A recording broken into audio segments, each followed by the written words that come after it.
Assalamualaikum warahmatullahi wabarakatuh. Kepada orang sana nusandamo yang ada di kampung, ambo hobi babansi, tapi bansi itu sekedar untuk ambo.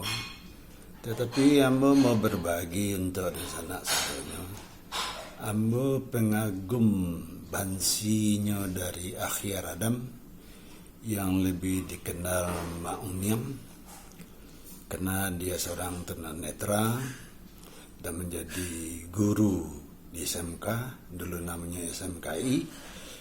Ambo sangat mengagumi lagunya, tapi ambo lagunya judulnya ambo lupa. Tapi kalau tidak salah ada entah judulnya Siamang Manggagau, itu menjadi sebuah favorit ambo. Kita cibo babansi, kebetulan ambo juga pembuat bansi, dan selalu ambo tulis di belakang kok ada kata-kata Minangkabau, dekano kameranya berhadapan, jadi tulisannya tabalia. Kita cibo lagu yang pernah ambo kagumi, lagu yang bansi yang pernah dibawakan oleh Mak Unyam atau Akhir Adam. Selamat mendengarkan.